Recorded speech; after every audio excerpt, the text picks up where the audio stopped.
Con tu espíritu. Proclamación de la buena noticia según San Lucas. Gloria a ti, Señor.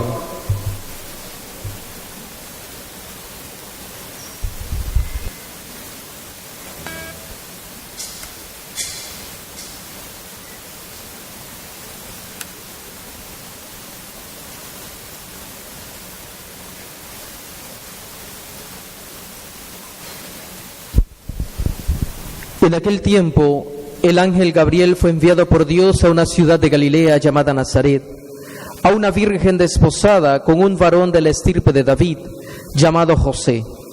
La virgen se llamaba María. Entró el ángel a donde ella estaba y le dijo: alégrate, llena de gracia, el Señor está contigo. Al oír estas palabras, ella se preocupó mucho y se preguntaba qué querría decir semejante saludo. El ángel le dijo: no temas, María, porque has hallado gracia ante Dios. Vas a concebir y a dar a luz un hijo, y le pondrás por nombre Jesús. Él será grande y será llamado Hijo del Altísimo. El Señor Dios le dará el trono de David su padre, y él reinará sobre la casa de Jacob por los siglos, y su reinado no tendrá fin. María le dijo entonces al ángel: ¿cómo podrá hacer esto, puesto que yo permanezco virgen? El ángel le contestó: el Espíritu Santo descenderá sobre ti, y el poder del Altísimo te cubrirá con su sombra. Por eso, el santo que va a nacer será llamado Hijo de Dios.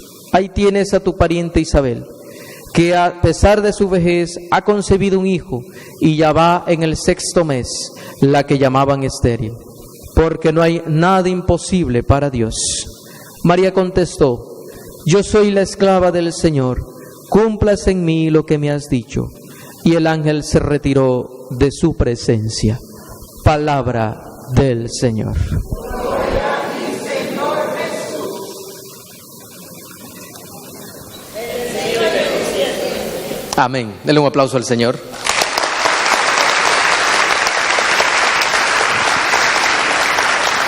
Estamos pronto a la Navidad. Estamos en Adviento. Yo sé que usted sabe que estamos en Adviento. Yo sé que usted está educando a la gente que todavía no estamos en Navidad y que Navidad empieza el 25. Pero yo quisiera que esta hora santa, esta de hoy, sea un poco diferente. ¿Y qué les invito? No le voy a predicar tanto del Evangelio ni del Adviento. Voy a dejar un poco, porque este Evangelio lo hemos explicado muchas veces. Entonces me gustaría dedicarle el tiempo de la oración hoy y toda la Eucaristía a cómo vivir ese gran momento histórico. Cómo vivir la Navidad. ¿Qué viene a ser Cristo en nuestra historia? ¿Qué de diferente nos trae Dios? Porque nosotros normalmente vamos a escribir mensajes como: que la paz del Señor esté siempre en tu vida, que abunde la alegría, que abunde la paz, que todo sea feliz. Eso vamos a escribirlo en este año, en este mes de Navidad, en este mes de diciembre. ¿Pero qué sucede? Lamentablemente, hay para muchas personas de su país, fuera de su casa también, fuera de su familia, o porque el año pasado de repente celebraron Navidad con alguien muy querido, pero este año no lo tienen, ¿verdad? Entonces eso a veces es difícil. Entonces yo lo que quiero proponerles, que la oración el día de hoy, la adoración del día de hoy, lo veamos en torno a ese acontecimiento histórico. Fíjense, acontecimiento histórico. Porque Dios existe desde siempre. La historia nuestra es que viene interrumpida por Dios, pero Dios existe siempre. ¿Ok? Entonces, ese acontecimiento histórico, quiero verlo con ustedes en base a unos personajes que pasan desapercibidos, para descubrir en los personajes qué es lo que es la Navidad. ¿Ok? Descubrir en esos personajes qué es la Navidad. No es María, no es San Juan Bautista, no es Isaías. Son personajes que pasan desapercibidos de la Navidad. Son personajes que de repente usted los ha leído y ni siquiera se da cuenta, pero en la Biblia están. ¿Ok? Entonces, la primera idea que quiero mostrarle, allí es entonces que quiero la Biblia. Están tomados de los dos primeros evangelios. El evangelio según San Mateo y el evangelio según San Lucas. ¿Ok? San Mateo y San Lucas, que son los evangelistas que hablan de la historia del nacimiento de Jesús. Y en esos dos evangelios narran situaciones, narran circunstancias que están allí, pero que ni usted y yo hemos visto. Y yo se los quiero proponer a ustedes. Y me llama la atención la primera idea que está tomada de Mateo capítulo 1, la primera idea. Cuando Mateo empieza a escribir su evangelio, Mateo empieza diciendo: libro de la generación de Jesucristo, hijo de David, hijo de Abraham. Abraham engendró a Isaac, Isaac engendró a Jacob, Jacob engendró a Judá y a sus hermanos. Judá engendró de Tamar a Fares y a Sara, Fares engendró a Esrom, Esrom engendró a Aram. Aram engendró a Aminadab, Aminadab engendró a Nazón, Nazón engendró a Salmón, etcétera, etcétera, etcétera, Salmón, trucha y todas esas cosas por allí. Entonces sigue y todas esas cosas y termina en el versículo 16 diciendo: Eliud engendró a Eleazar, Eleazar engendró a Matán, Matán engendró a Jacob y Jacob engendró a José, el esposo de María, de la que nació Jesús, llamado Cristo. Da una serie de nombres. A mí lo que me interesa son los nombres. ¿Ok? Me interesa porque la primera idea que quiero meditar con ustedes es la idea de los nombres. Que a usted no le dice nada, ¿verdad que no? ¿Para qué quiero saber que Eliud engendró a yo qué sé? Y yo qué sé, y a Joatán, y a Matán, y a... No me importa, pero tiene mucho sentido. Yo le voy a explicar por qué. Lo que Dios ha dicho, y esto ya yo se lo había dicho a usted, ¿verdad? Que en Jesús se cumple lo que Dios ha dicho. Esa es la primera idea. La segunda idea de esta primera idea, ¿ok? Estamos en una segunda idea de esta primera idea. Son los personajes, ¿ok? Por ejemplo, si usted analiza cada uno de los personajes, por ejemplo, cuando habla de David, habla del hijo de David. ¿Ustedes saben quién era el hijo de David? ¿Se llamaba? ¿Y ustedes saben quién era la mamá de Salomón? No lo saben. ¿Cómo se llamaba la mamá de Salomón? Betsabé. ¿Y quién era Betsabé? La esposa de Urías. ¿Y quién era Urías? Guerrero de David. Fíjense, lo curioso del evangelista es que ya nos está mostrando que Cristo viene. Fíjense lo que voy a decir, y esto quizá usted no lo había escuchado y de repente puede escandalizarse. Que Cristo viene de alguien que cometió adulterio. ¿Y ese se llamaba? David. Primero antes de cometer adulterio se comete la lujuria, porque dice que David desde su balcón vio allá una mujer hermosa que se llamaba Betsabé y dijo: esta tiene que ser mía. ¿Ok?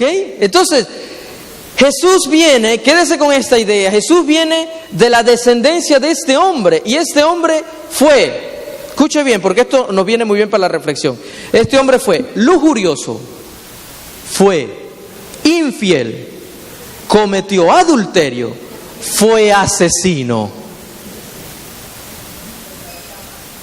¿Cómo?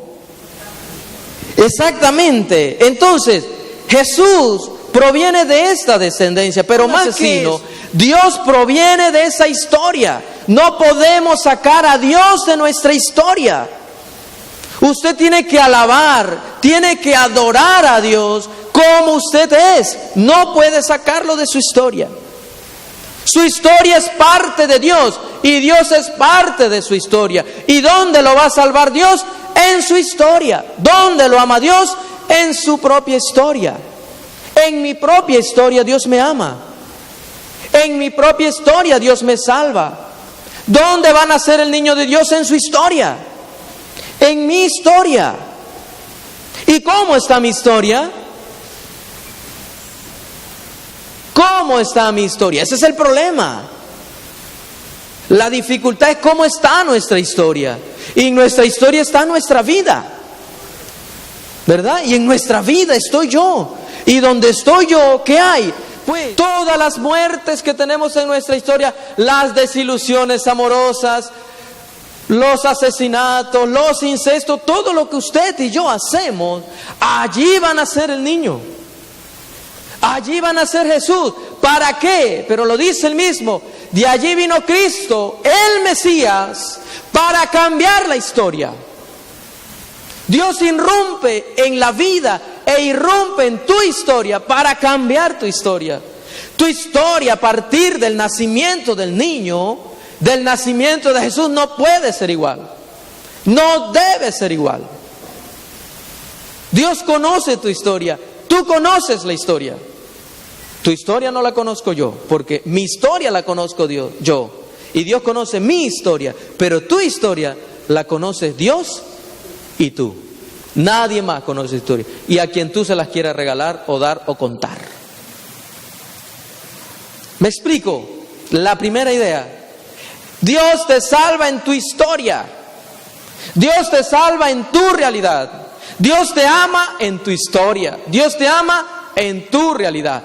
Por eso el evangelista Mateo empieza diciendo: todos los hombres que han pasado por la vida de Jesús. Porque lamentablemente hay veces que uno vive viviendo del pasado y de lo que no fue y de lo que nunca va a ser. Porque ni es, ni fue, ni será. Y pasan Navidades, y pasan natalicios, y pasan Nochebuena, y tú sigues siendo lo mismo. ¿Me explico? ¿Es muy duro?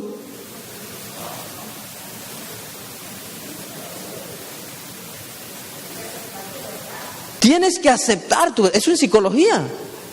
Aceptar tu realidad como eres. ¿Y qué vas a hacer con tu historia? Pues a caminar. ¿Qué vas a hacer? Puedes hacer dos cosas: o aceptarla o rechazarla. O sigues o te aguantas. Dice San Agustín: conócete, acéptate, pero supérate. Date cuenta quién eres. Acéptate como eres, pero supérate. Y el superarse es donde viene el nacimiento. Eso es Navidad, hermanos y hermanas. Eso también es Navidad. A eso viene el niño. El niño Jesús viene a demostrarte que tu historia y tu vida tiene salvación. Viene a demostrarte que tu historia y tu vida tienes, a pesar de que no has tenido quien te ame, hay alguien que te ama. A pesar que no has tenido quien te perdone, hay alguien que te perdone. Aunque tu vida sea terrible, aunque tu pasado sea lo peor que ha pasado, tiene salvación tu vida, tiene salvación tu historia. Aunque tú no quieras, hay alguien que sí quiere, pero Él no va a hacerlo si tú no se lo permites. Para eso Dios se hace niño en Navidad.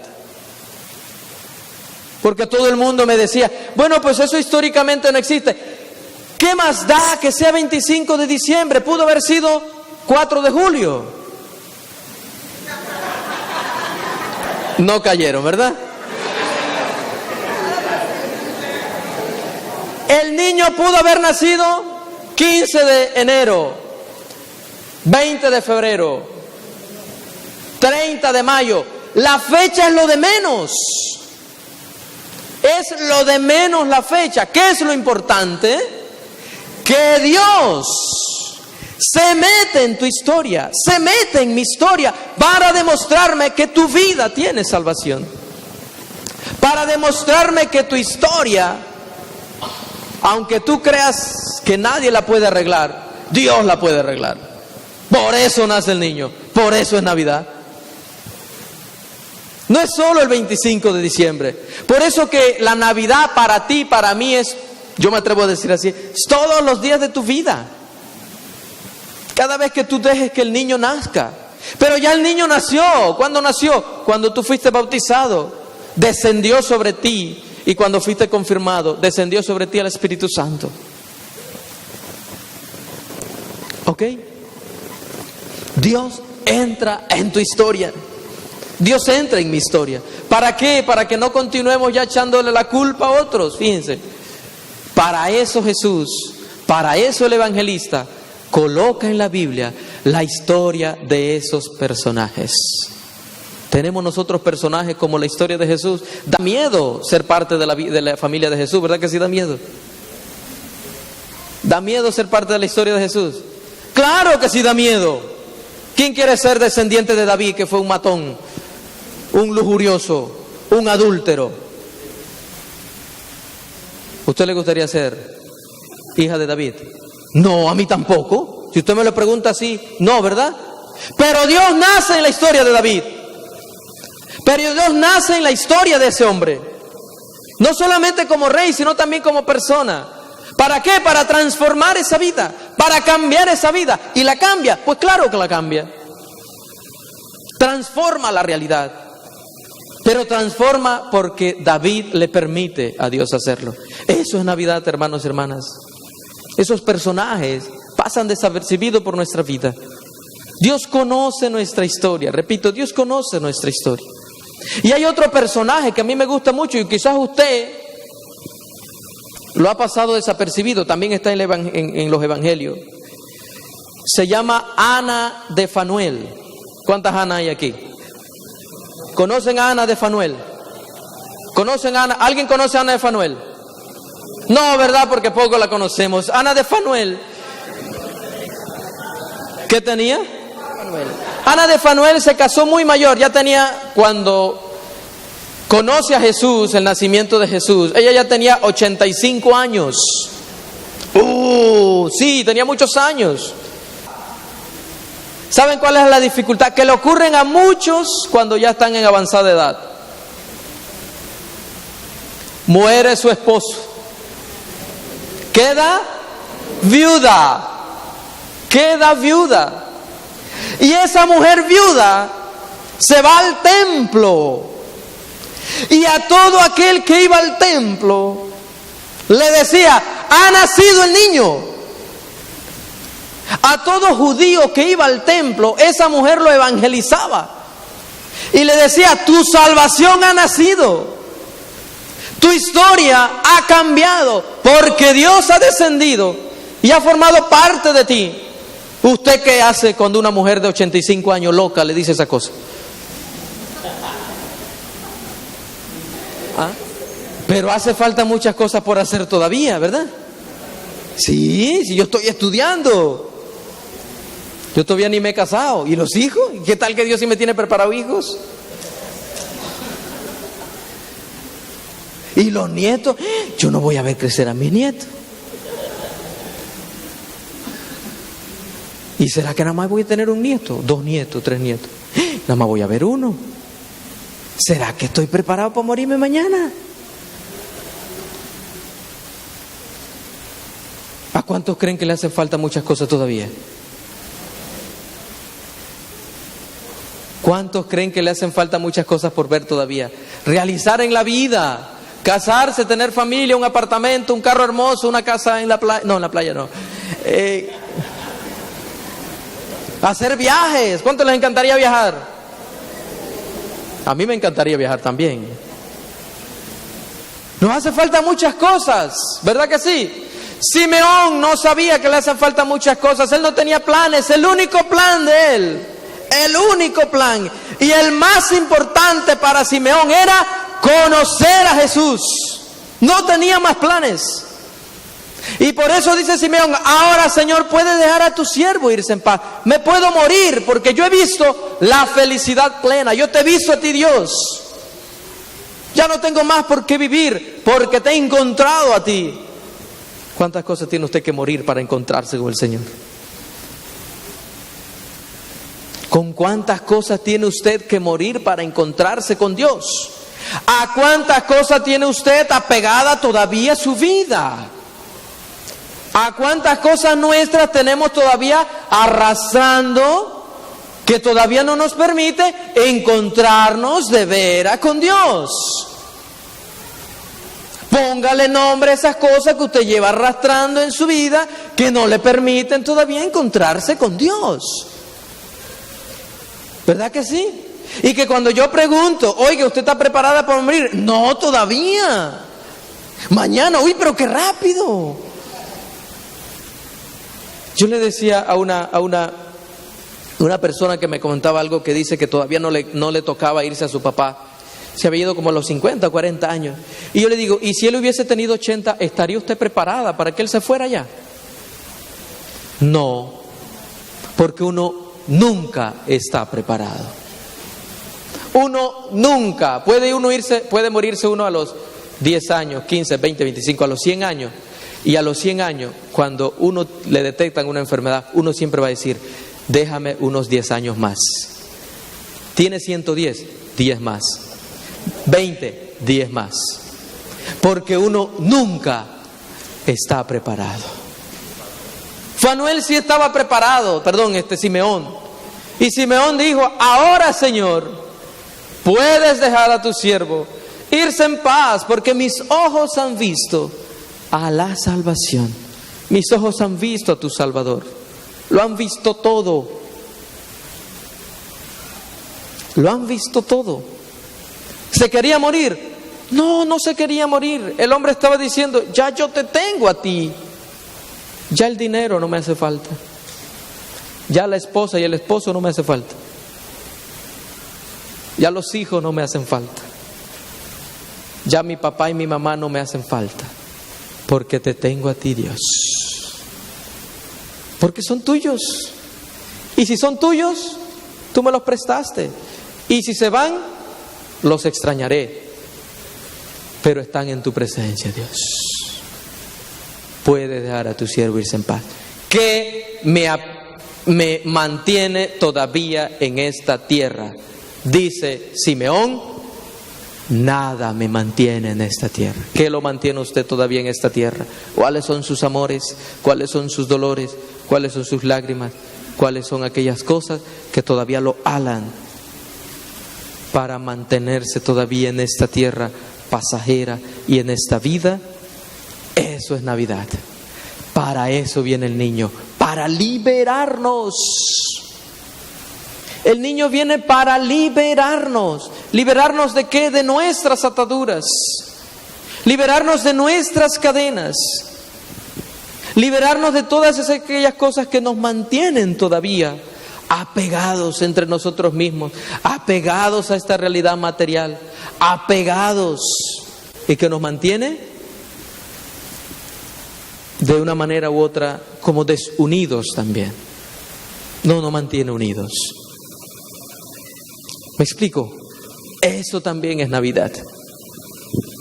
También eso es el nacimiento del niño. 3 cosas ya te he dicho hoy. ¿Sí? ¿Están dormidos? Luchando para no dormirse, ¿verdad? Ok, recapitulemos. Primera cosa. Dios forma parte de tu historia para demostrarte que tu problema tiene solución, para demostrarte que tu enfermedad tiene sanación. Dios entra en tu historia, Dios entra en mi historia para demostrarme no solo que lo mío tiene solución, para demostrarme además que hay alguien que me ama, que hay alguien que está conmigo, que hay alguien que me busca, que hay alguien que no me traiciona. Pero ¿qué tienes que hacer? Tienes que conocer tu historia, aceptar tu historia, superar tu historia. Porque si vives muriéndote en tu historia, allí te morirás. Y nunca habrá Navidad en tu vida. Segunda cosa, hablábamos de Ana de Fanuel. Una mujer que encontró sentido de lo que hace. Llegó la Navidad, se encontró con Jesús y Jesús le dio sentido a su vida. Ya no siguió echándole la culpa a la gente de las cosas. Ya no siguió muriéndose, llorando. No, le encontró sentido. Dios le da sentido a tu vida. Dios le da sentido a mi vida. Y tercero, ¿cuál era la tercera? Simeón. Simeón. ¿Y qué tenía Simeón? No tenía planes, pero lo probable sí tenía planes.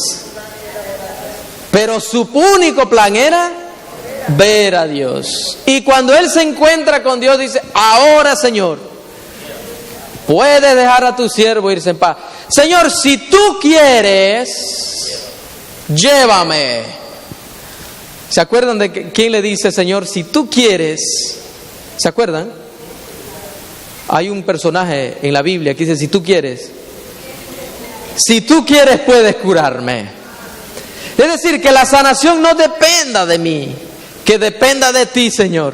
Si tú quieres, puedes llevarme. Si tú me llevas, estaré en tu presencia.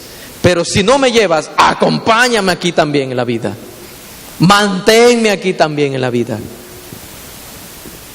3 ideas. Eso es Navidad. Eso es el nacimiento del niño. Así que cuando vayas a escribirle en Navidad, dile así. Dile a aquella persona que le escribes el WhatsApp, o escribas, dile a sí mismo: Navidad es que tu historia tiene salvación, que tu historia tiene solución, que tu problema tiene solución, que no te puedes echar a morir. Dios llega para que tú tengas vida, y tengas vida en abundancia. No cualquier vida, tengas vida en abundancia. Entonces, hermanos y hermanas, que este año de Navidad, de Nochebuena, no sea simplemente para decir: una Navidad más que paso, una Navidad más, una cena más que vamos a tener en familia. Que este año no sea una Navidad más, que sea la Navidad. Que no sea una cena más, que sea la cena. Que no sea una misa más, que sea la misa. Démosle un aplauso al Señor por su misericordia.